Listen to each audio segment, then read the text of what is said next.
Hello, everyone. Hair's kind of messed up. I wanted to say a few things about Section 5 of Landsberg's The Experience of Death. This is not an easy text to read, and looking at the comments, people have found things in there that I wouldn't have thought of. You know what I mean? That is, I'm trying to expound what I see in as being the significance of this text. There may be, but it's so many things he talks about. Feel free to concentrate on other things if you were, say, going to be writing about Landsberg. There's a richness here, and everyone reads it in a different way and focuses on different things naturally, and that's great. And there's a few things that I think are important, and you may find other things in this text that are just as important. I just want to preface that. I know I'm doing a lot of videos on Landsberg. It's a particularly important text for me. I have very definite ideas about what it's about. You do not have to feel that you have to think the same way as I do about this text. That would be ridiculous. If you read it and get what you want and what you think is important out of it. Okay. That being said, my suggestion when you look at... here's my cat. My suggestion when you read Section 5 is to keep one word in mind, and that's hope.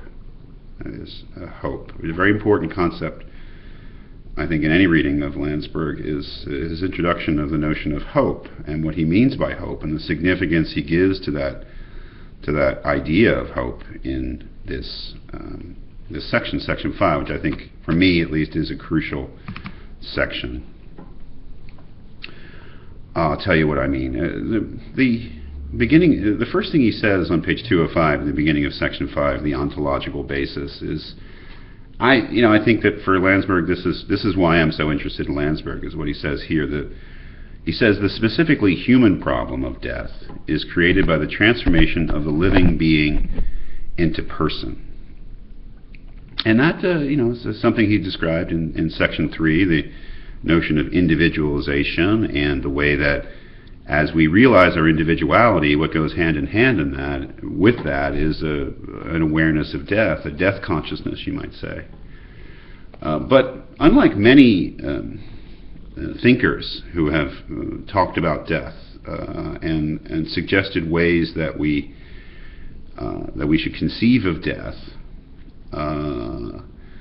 Landsberg sees death for the human person as essentially a problem. It's problematic. Death is not something that is easily fit into our views of ourselves as persons, or our views of our significance of our relationship with other persons.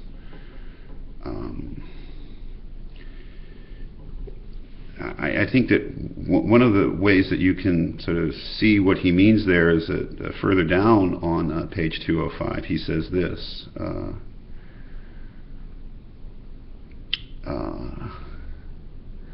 He says, death comes from an alien sphere and is introduced, as it were, from outside into our existence. That is, there's perfectly valid sort of philosophies of death which say that death is natural. Death is a natural part of human life. It's built into human life. It's the inevitable outcome of every human life, and it's not something to be seen as something we should fear, or as something that is in some way or another an injustice.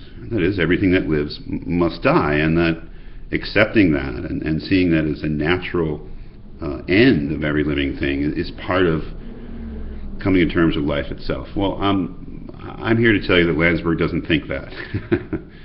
Death, he says, comes from an alien sphere and is introduced from outside into our existence. And if we go back to the first thing he says, that the specifically human problem of death is created by the transformation of the living being into person, I think we can say a few things about how he views death in relation to persons. Living beings, organisms, which we are fated to die, and death is natural to them. The notion of living forever as an organism is really unimaginable. We can't really even conceive of like an immortal animal. an immortal living being.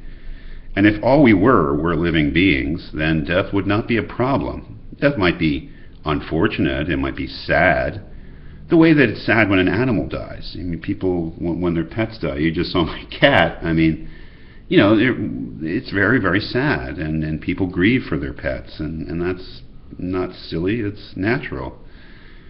But we have this feeling that for animals, death it's sad, it's unfortunate, but it's not unnatural. And in a way, being a living being, a human being, death is not unnatural. It's not something that comes from the outside and is this injustice or this offense. But this cat here is not a person. He's a wonderful being, and we do love him. He has a kind of a personality, but he's an animal. And I am not, and neither are you. We are animals, part of us, but we are also persons. And what Landsberg is interested in, I would suggest, is the relationship of the person to death.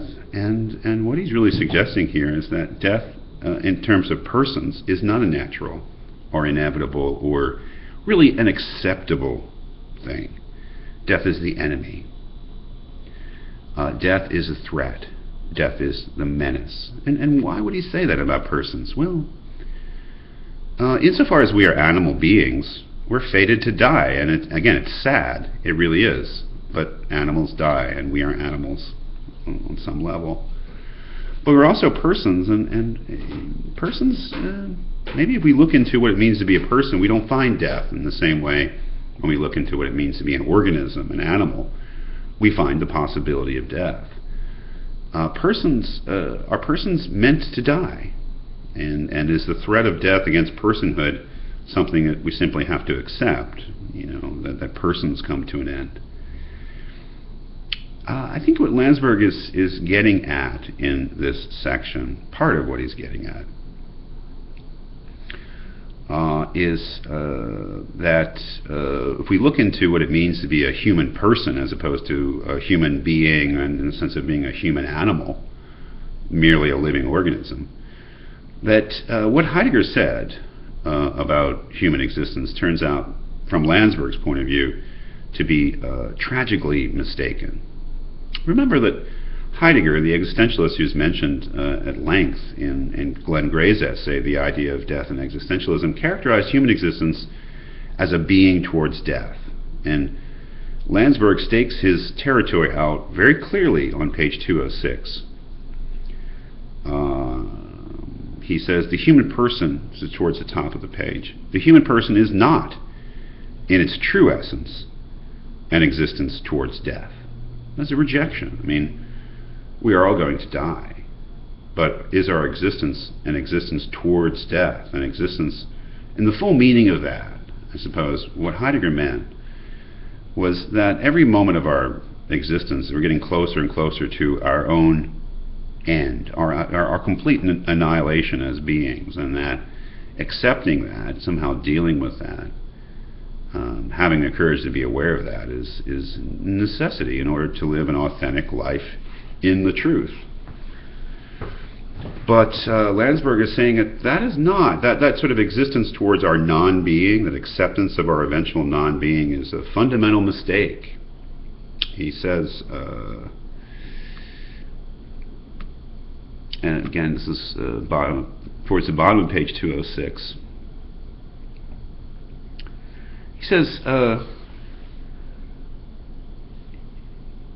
He says this, at the very moment that I formulate the thought, I affirm the instinct in the human person to realize and perpetuate itself. At the root of all being there is an act, the affirmation of the self, the saying yes to the self. And that's just not saying yes to the self in the present moment. That's just saying yes to the self as a being which transcends the present moment, which is a being that projects itself into the future in this sort of permanent way.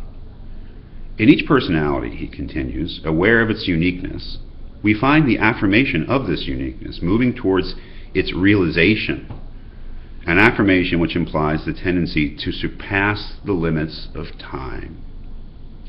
So that if we look into what being a human person as opposed to a human animal, is about. That there's something built into us that affirms the self not only in this present moment or in this finite earthly life in which I realize myself and express myself through this mortal body, but rather an affirmation which implies the tendency to surpass the limits of time. That is, a transcendence and ultimately an affirmation of the self's personal survival of death. He continues, faith in a personal survival is not merely a comforting thought.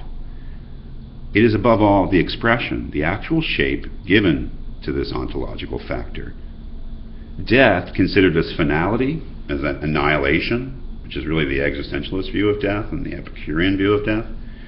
Death considered as finality, physical death considered as the universal negation of our existence, is only the reflection of a despairing unbelief, a negation of the person by the person. That is, and this is a indirect reference to the 19th century philosopher Kierkegaard, the Christian philosopher Kierkegaard, this notion of choosing to be in despair, that Landsberg sees the Heideggerian notion of the human existence as a being towards death, as a choice to be in despair, a misrecognition of what the human person in its basic being is, and therefore a choice to be in despair, that death is the absolute end, that death is my annihilation, a negation of the person, a wiping out of the person by the person. He continues, if human nature has need of a belief in survival, this is neither egoism nor eccentricity, nor some form of historical atavism, like some throwback to our ancestors. Here's the other cat. The very need itself, the need to imagine ourselves as transcending the limits of time in our personhood, is witness to a fundamental state of being. And what is this fundamental state of being?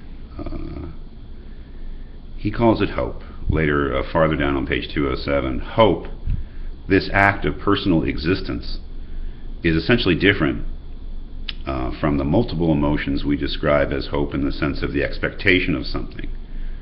Hope, he says, does in fact possess a content, but what it does not possess is a variable content, precisely because it possesses its own incomparable inner content. It is the structure of being, transcending the psychic structure. Its content is immanent and truly its own.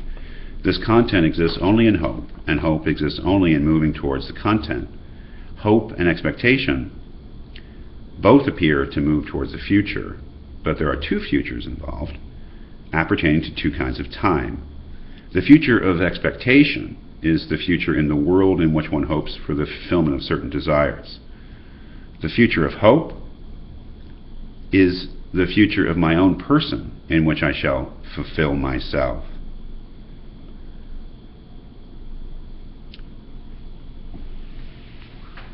What is he getting at?